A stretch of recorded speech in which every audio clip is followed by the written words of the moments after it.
Welcome to Discover Indie Film. I'm your host, Jeff Howard, and I've got filmmaker Paul Lindsay with me on Zoom. Hey, Paul. Hey, Jeff. How are you, man?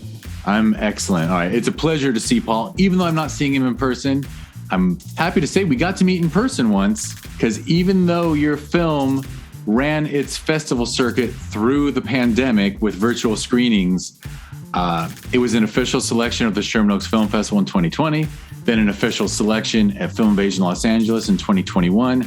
In June 2021, I really thought we were going to get in the theaters, and we didn't. But we did do, or was it? Or did we meet at the? We met at the mixer of the Sherman Oaks Film Festival in 2020. So November 2020, we got to meet in person because everyone was so tired of staying home that we right. We held that mixer in the courtyard of the Sherman Oaks Galleria. Absolutely. And a bunch of people showed up. It was really nice, actually. It was a nice turnout. It was a really great turnout. Yeah. 2 people came from out of state just for a mixer. Wow. Because they'd been home trapped by COVID so long. They're like, there's a film festival with a live event that's outdoors.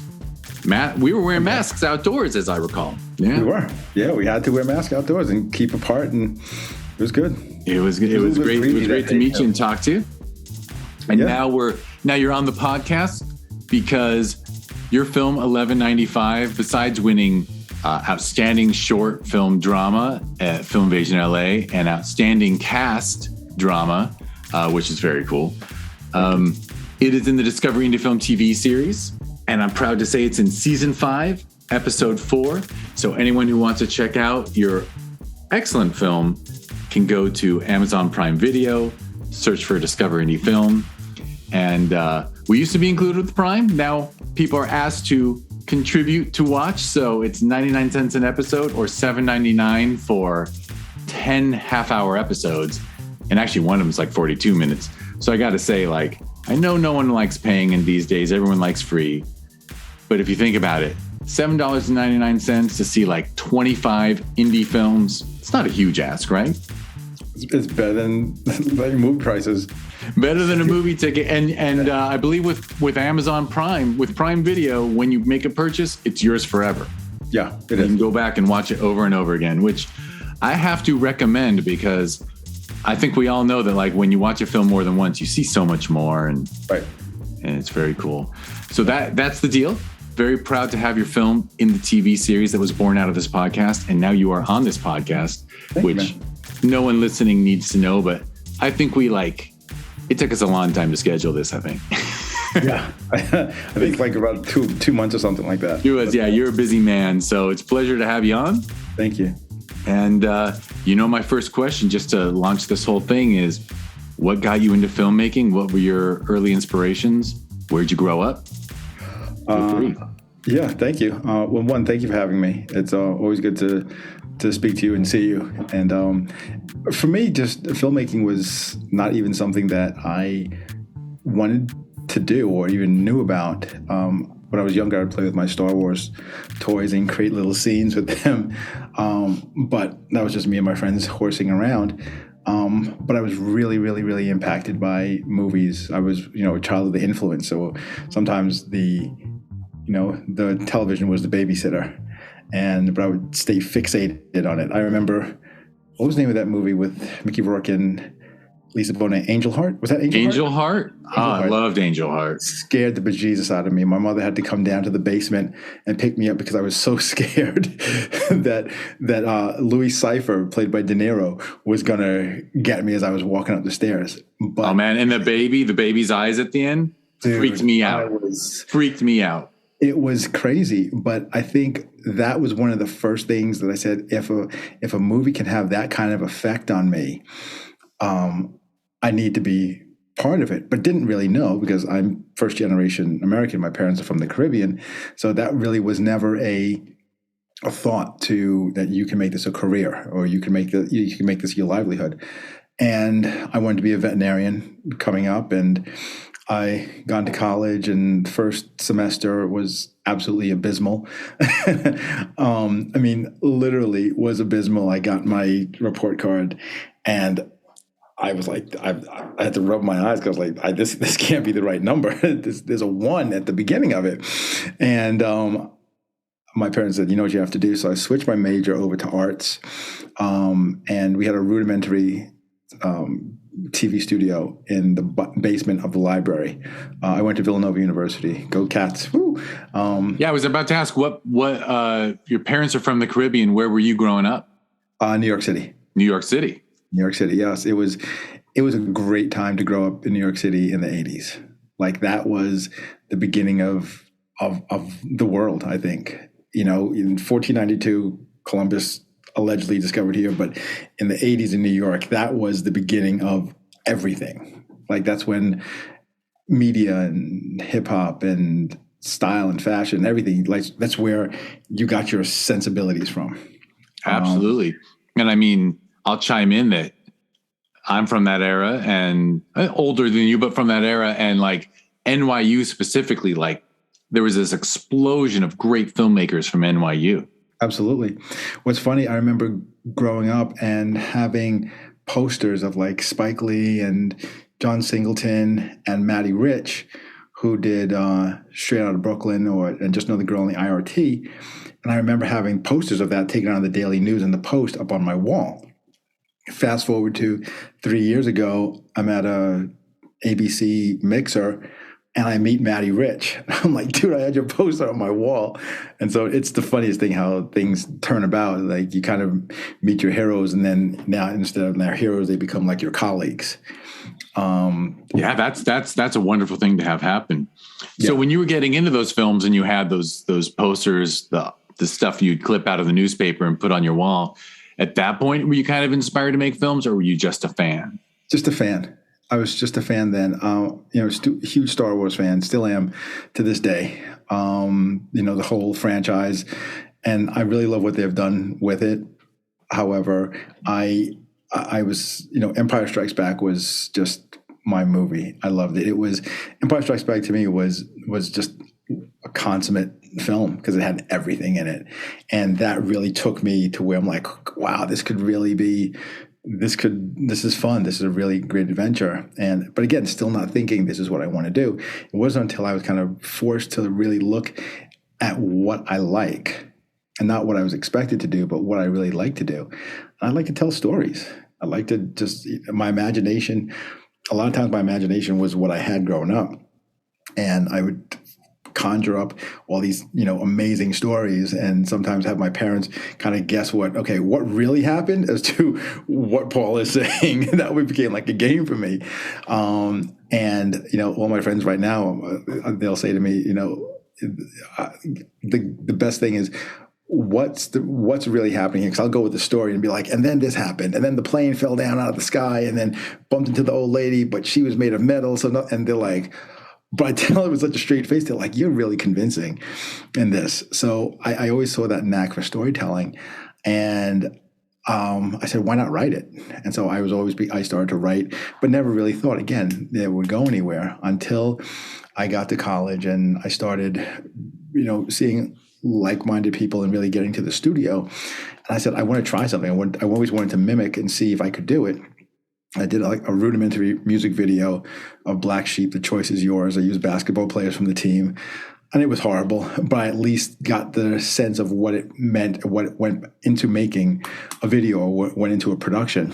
And then I started working in an audiovisual house right after college, making $19,000 a year. $19,000 a year. Yeah. Yeah. And I assume moving back with your parents at first? No, dude. On your own. I remember. Hey, look, my first job out of college, I can remember I made like $16,700 a year. My first job out of college. Yeah, it was a different time, and I still had rent and car. Like I don't know how I can make ends meet on that. I don't know how I did it. It was amazing. And I borrowed some video equipment one weekend. I'd signed it away that if anything happened to it, since they weren't charging me for it, but I was working there. So I just have to pay it off in blood or indentured servitude. And I would always frequent this nightclub, and I asked the owners if I could just shoot a video in the club. So I took a friend of mine and two friends of mine and put them on a date and did the whole shot the video, and I was handheld and everything like that in the club, and it was called After the Dance.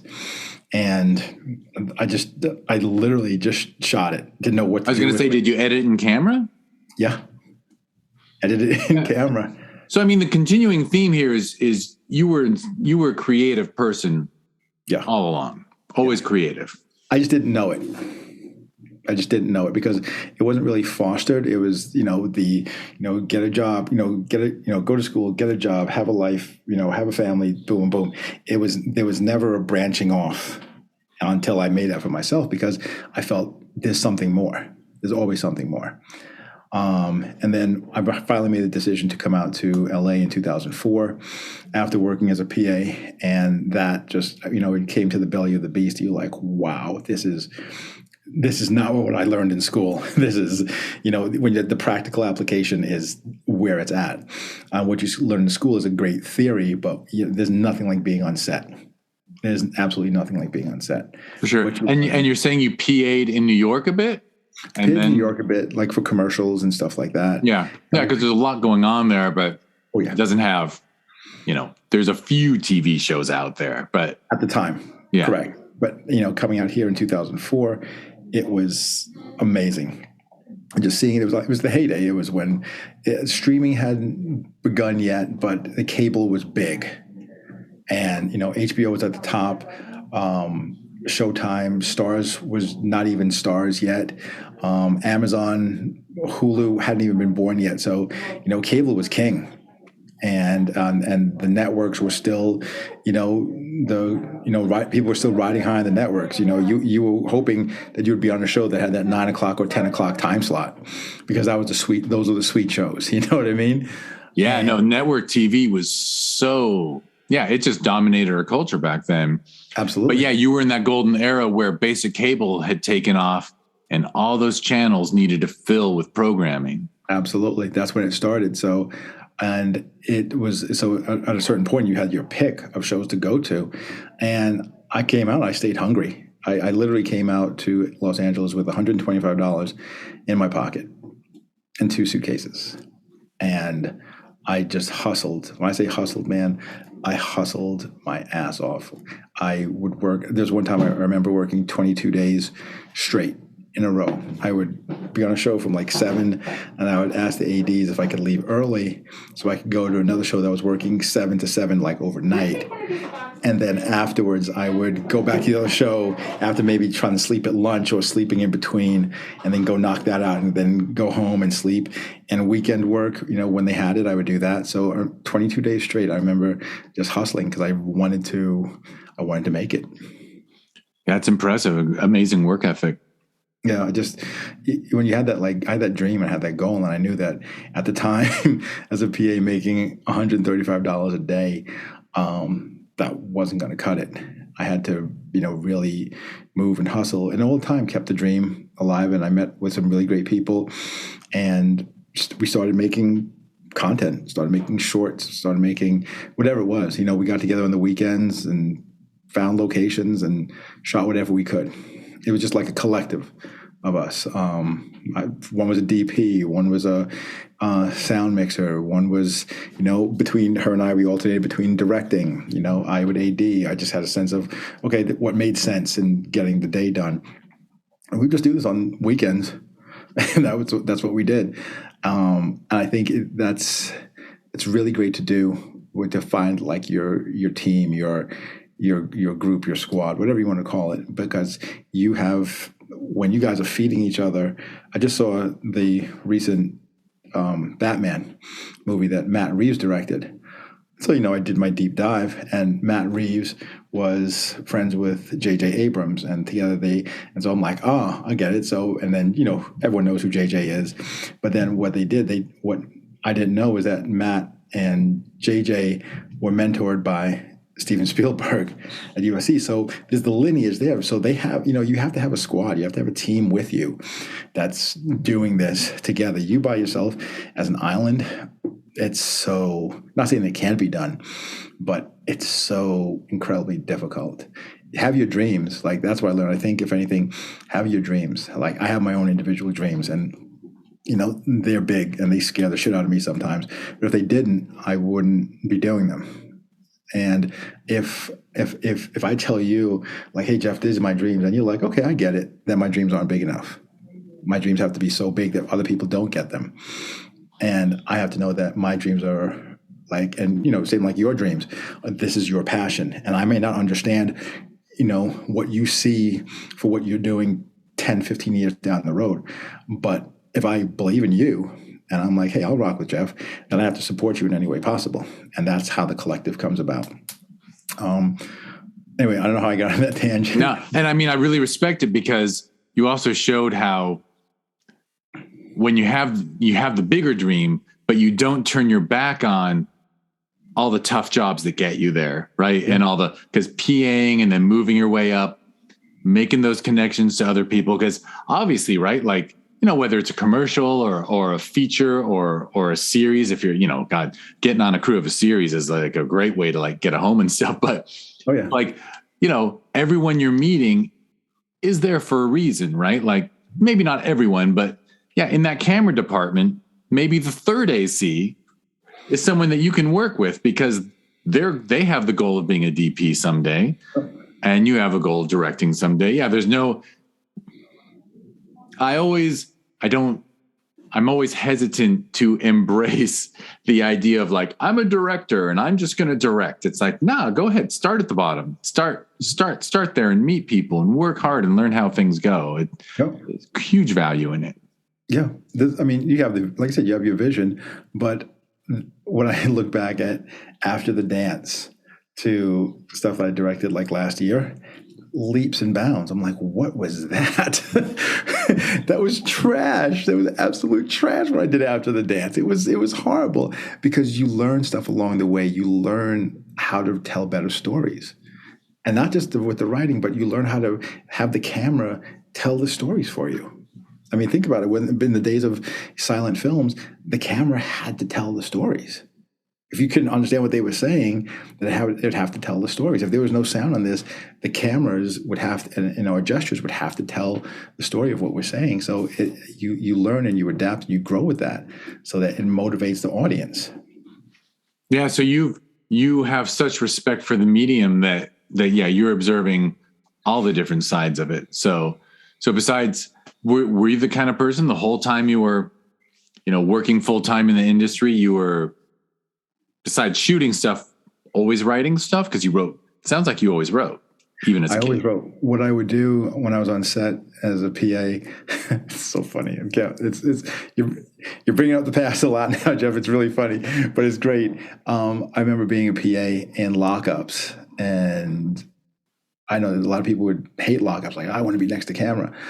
Being in a lockup for me just gave me more time so I could sit and write and make sure no one came through the door. So I'd prop my back up against the door like this and have my sides like this. And so if someone came in, I could be like, hey, you can't come through here. But I was doing my job, but at the same time, I was still concepting and I was writing on the back of my sides. And then at the end of the night, I'd tear off the pages and I'd go home and I'd type them into the computer. That's, you just had to do that.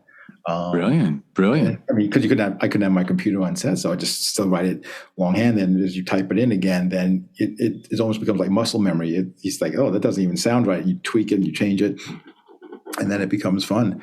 When I got to be near camera, oh man, that was. I compare working in the industry to literally a weekly film school, because you're having, depending on the show, whether you're shooting an episodic or a sitcom, every 5 to 8 days, you're getting a new director coming in and you're learning his or her process. You're learning what to do, what not to do, what works, what doesn't work, what's cool, what's like, what's holy moly, how did you do that? One of the most amazing shots I remember, I was working on Las Vegas with James Caan and Josh Duhamel, and there was this shot that we had to freeze. So we would have the audience, all the background take a step and then freeze like in motion. And then the camera was up on this crane, and then the crane would descend like this. And then the Steadicam operator would walk off of the frame into the crowd, which is still frozen, until they get action. And then they would reverse it in post. Man, that shot blew my mind to this day. John Newby was the director of photography. And I would ask him about that shot, like, how is this going to work? What's it going to? And when I saw the execution of it, the next day I said, that was amazing. It's still little camera tricks like that I just see it. I'm like, the creativity is just beyond amazing. Yeah. And you pointed out a really cool thing about working in episodic TV, which is a different director every week, or, the people rotating roles. It exposes you to way more ideas. Yeah. And I've met, like I said, so many, as I said, at the beginning, I've met so many of my heroes at the beginning, like Matty Rich, but I remember Chris Robinson, the music video director. I recently worked for him and he was a hero of mine. I worked for Bill Duke. He was a hero of mine. Jude Wang. There's so many, Claire Scanlon, just these people that have come before. And I'm like, holy moly, Ken Whittingham. There's so, I could just keep on naming them, but these are people that I remember and seeing them, seeing their names at the credits. Oz Scott's like a great mentor of mine.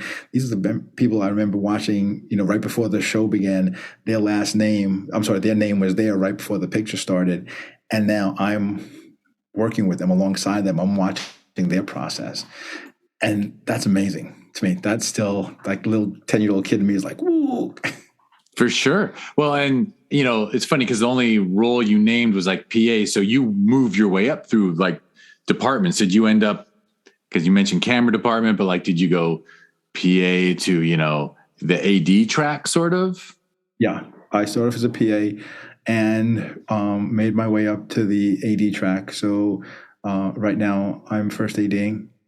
Which is assistant director, which means assistant director. Sorry, I threw out the term AD, and almost everyone who listens to this would know that, because I think this is mostly listened to by other filmmakers and whatnot, but and serious fans. But so the AD track, which gets you right next shoulder to shoulder with amazing directors.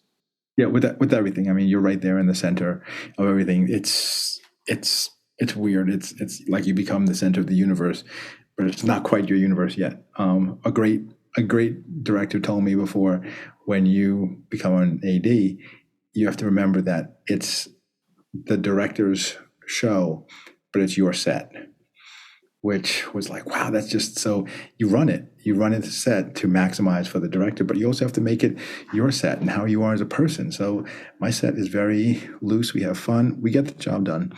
But I've worked under great ADs and I've worked under ADs that I've learned under. And I just, you kind of make it your own and you grow and evolve to become, the best you can be for the show that you're on. Yeah. And huge value in that. So besides the ADs, also the directors, right? You're watching people work and you're like, I want to work like that. And then you're seeing people where you say to yourself, I don't want to work like that. And really just, like you're saying, you called it film school every week, but it literally just so much learning. Yeah. And then if you're lucky enough, because of your diligence, or people see that, hey, he or she actually know what they're doing, and you get that shot to direct on an episode, the producers like you and they give you that shot to direct, then it's go time. Then, you're put in that chair and then you realize like, wow, this is the difference. There's different levels. A guy who I worked with before, Vern Davidson, shared this with me. He said, when I was a second, I remember I used to stress over stuff as a PA. And when I moved out to be a key second, I was wondering why I stressed over that stuff as a second. Then when I moved to first, why did I stress over the stuff? He said, as I kept moving up, I would realize because you only have a certain view of the world, but as you start to get more and more, your view, it's weird. Your duties become more specialized as your duties become more specialized, but your view becomes more global. And I was like, that's pretty much it. As a PA, you have this one mission. But as a director, you have to give the total grand scope of everything. But your only job is to direct. Whereas a PA, your job is anything that needs to get done. Yeah, right. So dichotomous. Right. So really your responsibility is growing with each step up. Yeah. Absolutely. Amazing. Yeah. All right. So were you, and you mentioned you got a group that you like collaborating with together and doing stuff on the weekends and whatnot. Correct. And you just kept pursuing that? You kept up with that? We kept pursuing it, and then, slowly but surely people, get out of the jobs or they drop out or whatever the case may be is. But, you never lose sight of the goal.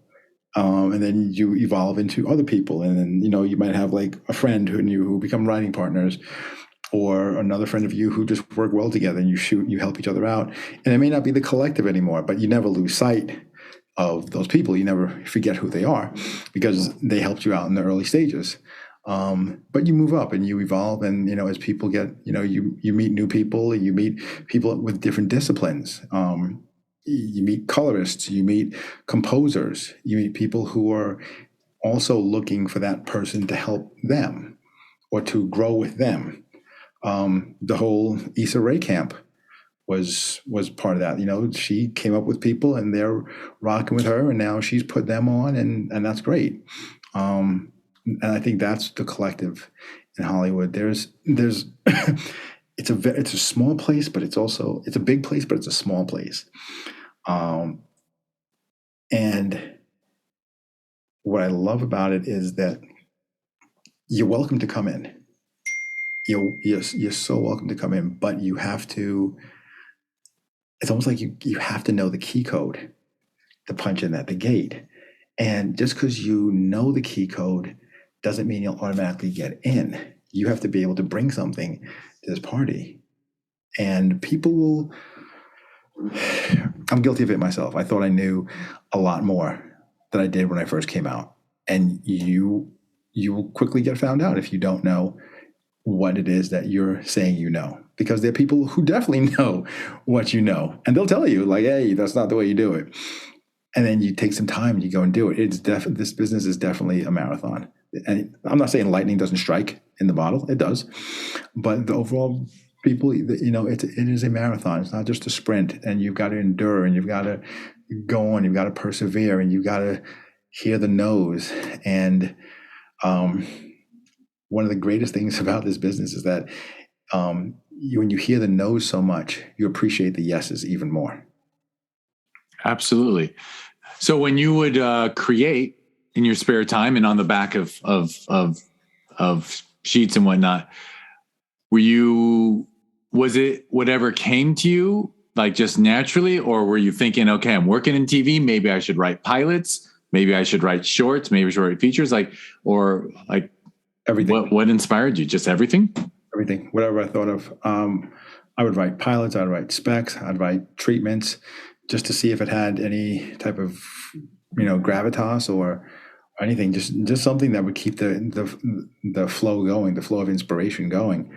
I literally, I walk with a notebook, and on this notebook are pages of just notes and log lines, or and people that I've talked to, and for me, it's just because it's just a daily. It's almost like it's my journal, but it's also like my to-do list, because I could say, Jeff, and then met somebody. Oh yeah, that's right. This person, I just reach out, keep in contact with this person, because you never know.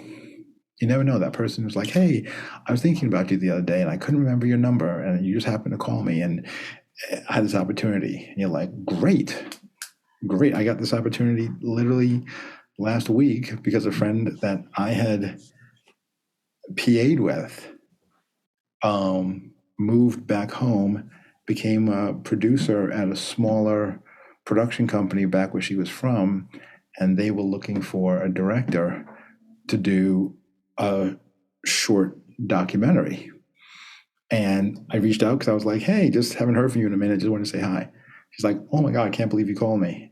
We're actually looking for, and I went and I did it. And it's that type of a thing where you just you stay ready. And, that's fantastic. Yeah. All right, so I'll ask the question: were there a bunch of shorts or some things that came before 1195? Yes.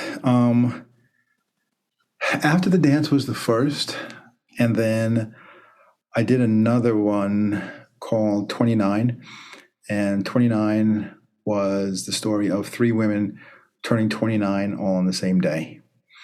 and how they viewed it differently. One who was really well off, one who was kind of down in her luck, and the other one who really, without spoiling it, the other one who she didn't know how to cope with it. So that was interesting. Shot that in New York. That was really crazy. It was just, shooting in New York is totally different.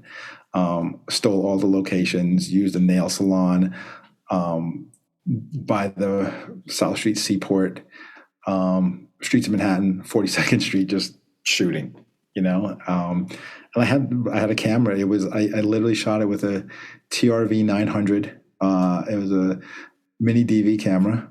It was a brick. It's a solid brick. And I edited it on, remember the IMAX that came out, like the big cube IMAX? Edited on those, the Bondi Blue IMAX.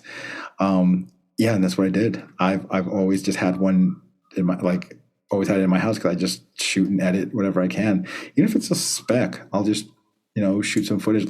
In my car the other day, I was thinking about a scene I wanted to do. So I basically took my phone and I shot just some coverage in my car, and I took it back to my house. And at night, while watching the Lakers, I just cut together just a rough sequence just to see how it would do, just to see what it would look like. Because you can see it in your head, but once you see it actually on the screen, you're like, oh, okay, I see. And you could fill in the rest, like, oh, this didn't work here. What else could work? The best thing is everything's trial and error right now, which is great. So, and that leads me to, so after the shorts, I said I felt bigger. I said, I had a writing partner. I said, let's do a superhero movie. We were like, what? But let's do it. Let's do a superhero movie. And it sounds like, was that before sort of the MCU thing hit too really high? Totally. Like way before it? Totally. It was when, oh my God, what was the name of that movie with Eddie Griffin? Eddie Griffin and Denise Richards. Oh, wow. Oh, I can picture a line. Yeah. Is that the one where a guy had an eye popping out, sort of a guy had a weird eyeball? And I always remember Eddie Griffin saying, "What is up with your eye?" He was a black superhero. Oh my goodness, I'm going to remember the name of it. But we said, you know what? Let's just do a superhero movie. And as we were concepting, it was so ridiculous. It was called G Chronicles, and the story of the stolen sample. It was circa 2002 when, people were sampling records all the time. And it was when sampling was becoming a thing. And we made this superhero about a guy who lived in his mom. It was a superhero story about a guy who lived in his mom's basement, and he fought crimes. And he had a sidekick, and he had no powers. The powers was just, he thought he was a superhero and dressed up as a superhero going out and fighting crime. We shot all around the streets of New York. We shot it over the course of 6 months. And we were working at video game companies at the time just to make ends meet. And so every week we would take our checks, take 10% of it and put it toward this fund. And we would go and rent lights from this lighting house and shoot on the Monday. And we would make a movie. And, we wrote the script. It was an hour and a half long. We used our friends as a cast, and we shot in the basements of our respective houses. And we were like, we're really making a movie here. And next thing you know, we are screening it in New York at on a rooftop bar for WBLS, the radio station, and people are coming out to watch this thing. We're like, what? This is the craziest thing. But that's what really got us.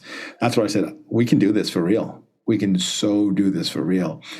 And that to me was that was the impetus to get me out to LA. I was like, I can do this. I just need a bigger stage to do it on.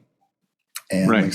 Came out here, stayed hungry, and then, fell into the LA trap of, the weather, the beach, I'll get to it tomorrow. But then if you're hungry, you can not eat for a while, but then suddenly your stomach starts to churn and all you can do is think about eating. And that's how, when I don't shoot for a while, that's how it was. I was like, I need to shoot something. I need to flex that creative muscle. And I started shooting, but it wasn't fulfilling. I said, I need to get a story. I need to, and you're bombarded with work, like you said, and then you finally find that one thing that it resounds with you. And that wasn't 1195. That was another movie called Dad. And that one was kind of like an homage to my father, who was and is still dealing with dementia, but how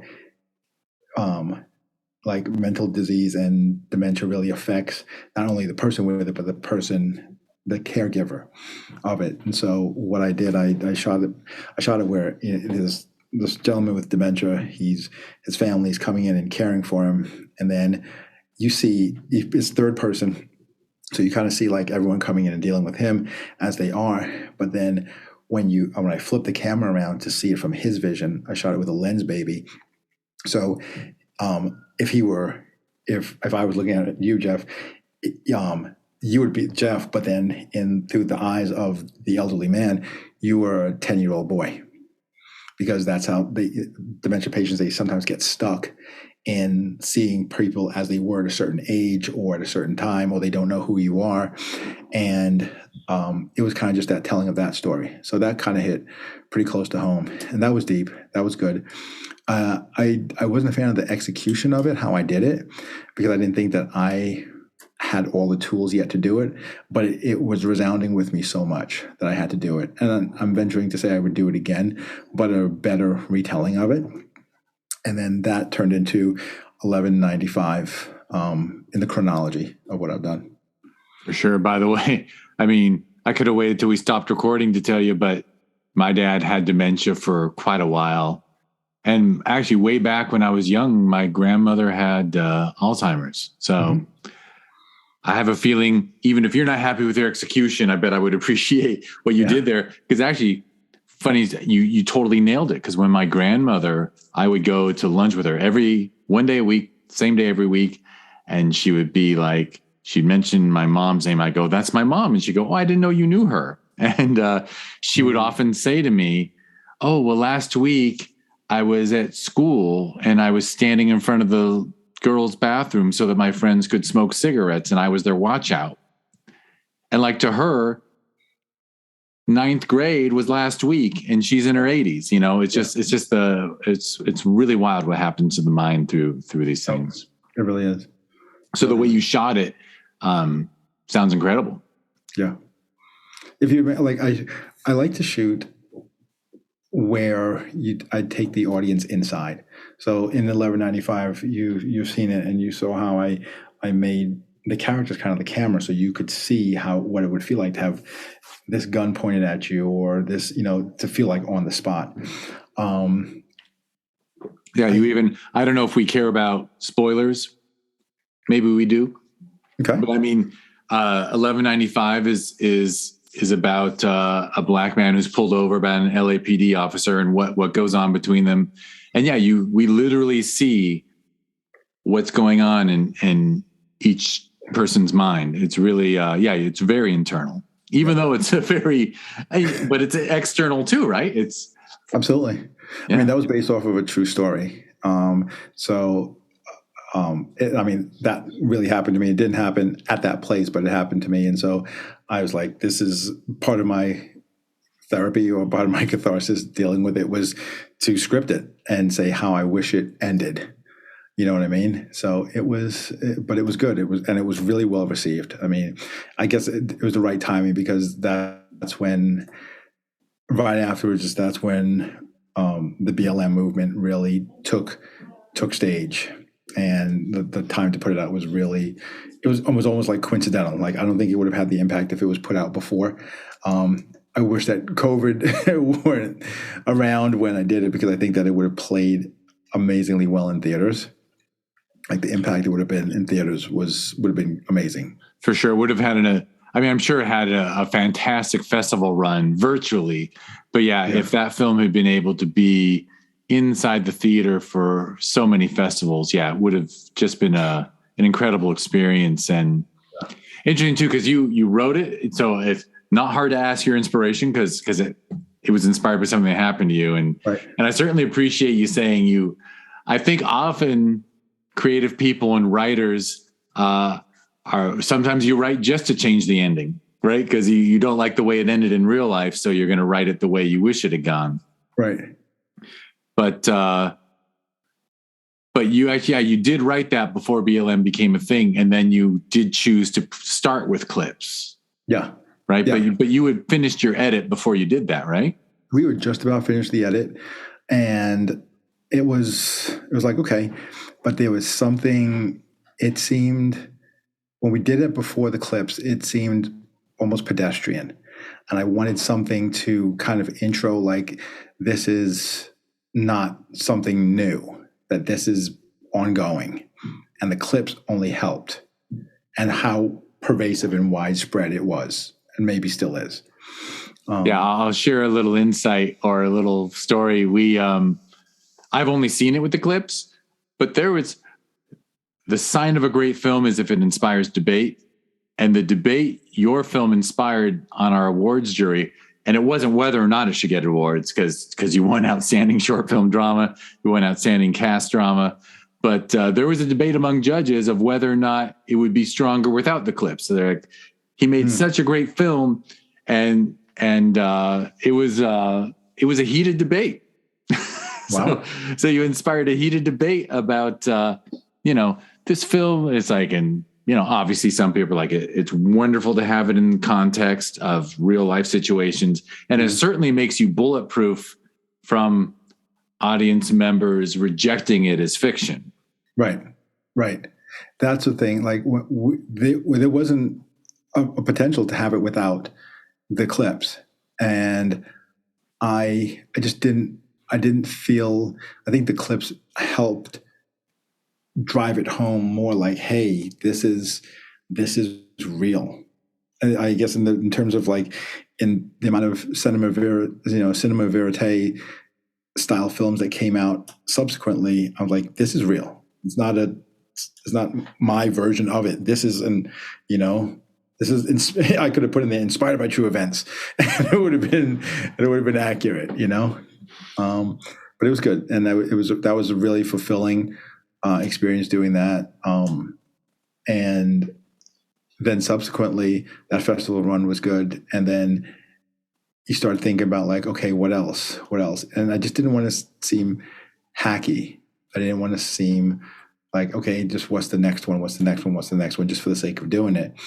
I wanted to do something that was really moving, like really telling. And so I don't know if I could even say, am I allowed to say what I'm working on? Of course. You can say, only edit yourself if you want to keep it private. You can absolutely share. Okay.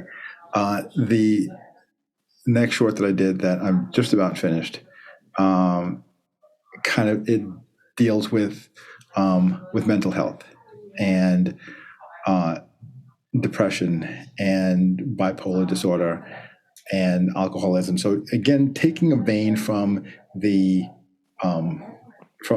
Dad, but this one examines the relationship with somebody who has these issues and what it does to the person. It's gritty. It's pretty dark. It's pretty dark because it really takes the person inside. There was a great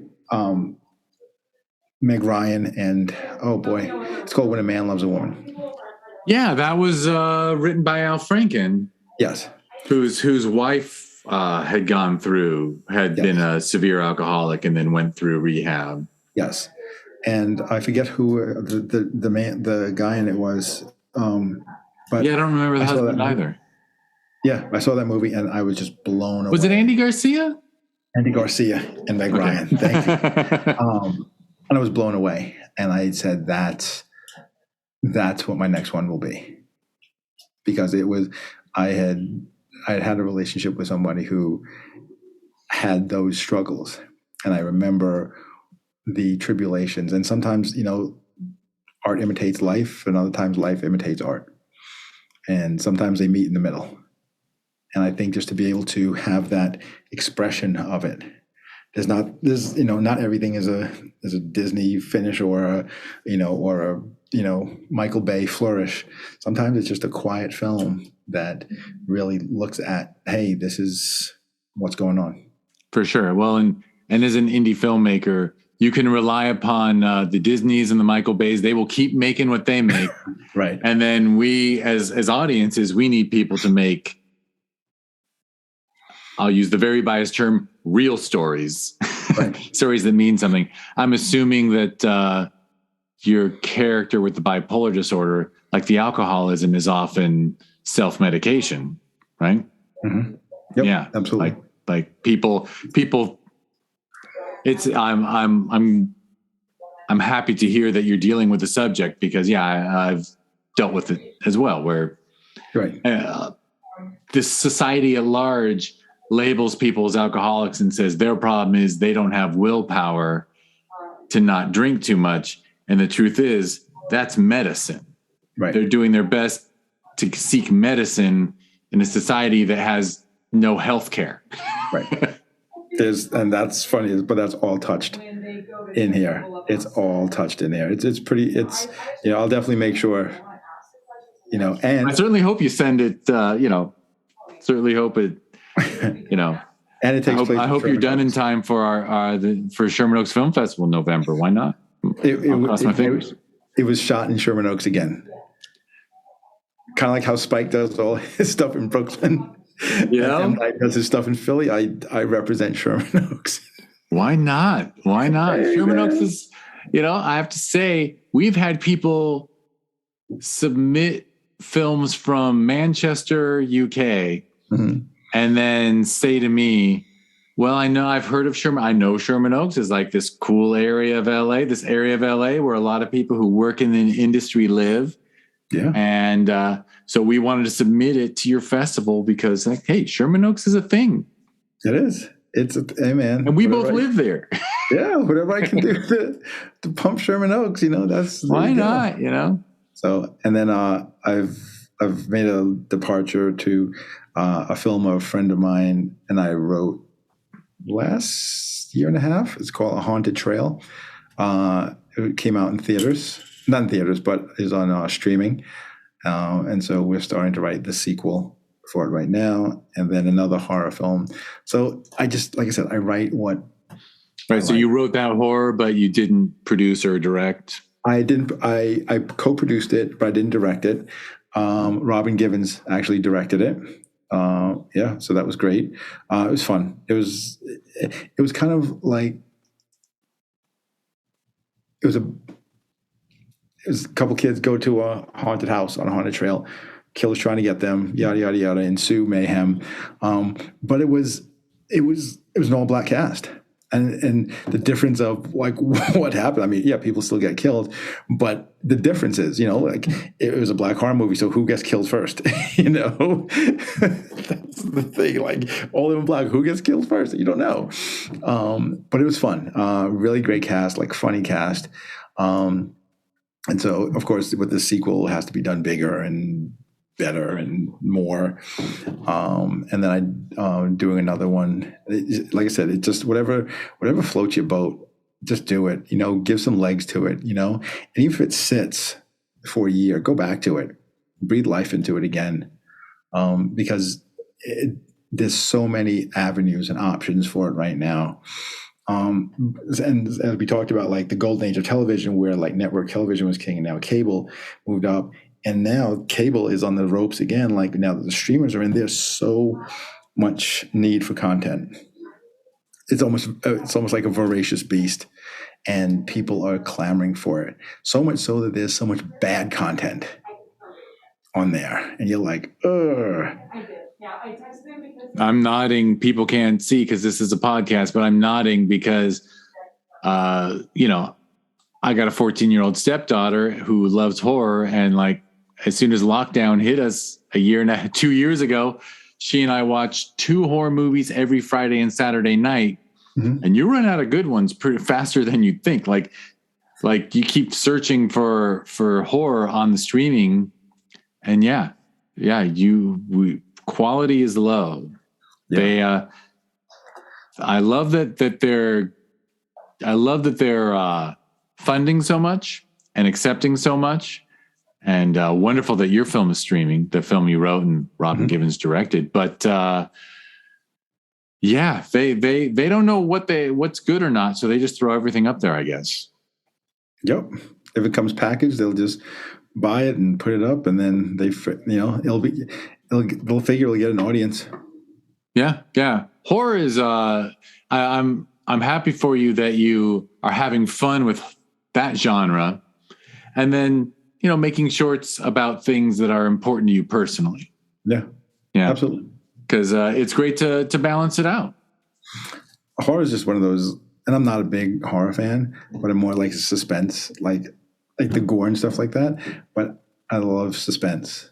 One of my favorite franchises is Final Destination franchise. I love it. It's a guilty pleasure. I absolutely love it, but it's so fun to see it because you cringe. You're like, oh my God. But it's funny how they do it. And little did I know that I did not know all this time, after all these years of watching each and every single one of those movies, that the franchise was originated by a black guy. And I'm like, and you didn't know that. You're like, it's amazing. And so there's I almost feel, as a result of that, compelled to not carry the mantle, but continue in that and just write whatever. Black guys aren't supposed to be writing about horror. We're supposed to be writing about hood stories. No, we're not. We can write whatever we want to. Can direct for sure. And my goodness, there's so much great. The obvious thing to name is Jordan Peele. Jordan Peele's hitting that genre. Yeah. And actually, I'm a huge fan of Atlanta and Donald Glover. There's some episodes that are just, it's a horror film. They will put a horror film in the middle of that, fully populated by black characters. Yeah. And from a creative team. One of the early, and I didn't even know. And again, you get to meet your heroes. Back in the day, HBO would have at night or on Friday nights, they would have just weird movies. And there was this movie, it's called Tales from the Crypt, way back. And it was directed by this guy named Rusty Cundiff. And I was like, okay, Rusty Cundiff. Fast forward again, I'm working on Black Jesus a couple of years ago. And who's the executive producer and director? Rusty Cundiff. I was like, dude, that's you. That's you. I used to watch it. And Rusty and I got good. And we just kept on talking about just like horror. And he wrote another one, Tales from the Crypt 2. And it's amazing. Shot it. It's amazing. It's like, and you've seen his evolution as a director. And you're like, well, Rusty's evolving. I'm evolving. It's, again, and your heroes become your colleagues. And that's what's fun. That's fantastic. Yeah, I remember Tales from the Crypt. That was a fun show. Because the host was that zombie-looking skeleton guy. Yeah, I'm sorry, Tales from the Crypt, yes. Rusty did Tales from the Hood. Oh, Tales from the Hood, yes. Tales from the Hood, I'm sorry, Tales from the Crypt people, but Tales from the Hood. And so Rusty did Tales from the Hood, which was like that black horror, but it was the first. And very funny, right? Horror comedy. Funny. Yes, but Tales from the Hood was like a tongue-in-cheek, like it was a black horror comedy, but it was the first one to really point its finger subversively at like white supremacy and white privilege. You're just like, wow, look at that. And that was back in the 80s. It's just, and you watch it today, and it still holds up. Tales from the Hood.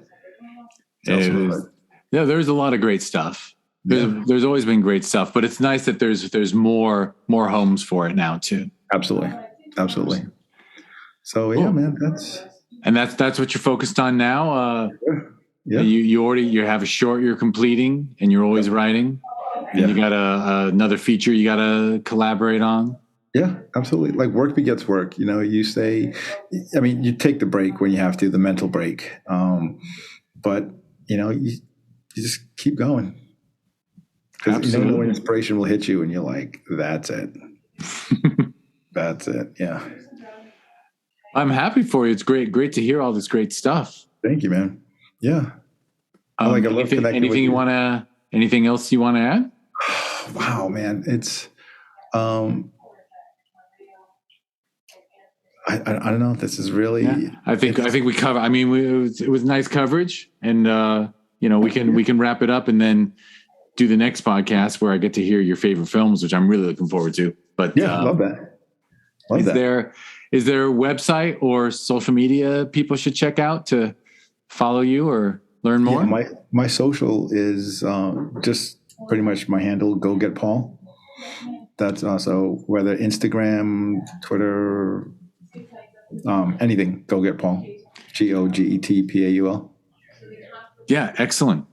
You know, it's funny. There was another filmmaker who also works like crazy. He does docs, and he has one similar to you. His is like, Get Paul something. And I was like, wow, maybe one day these Pauls will meet at a festival mixer. Hey, let me know his name. I'd love to meet him. That'd be fun. I know. It sucks. I'm blanking. He made you would love it. Yeah.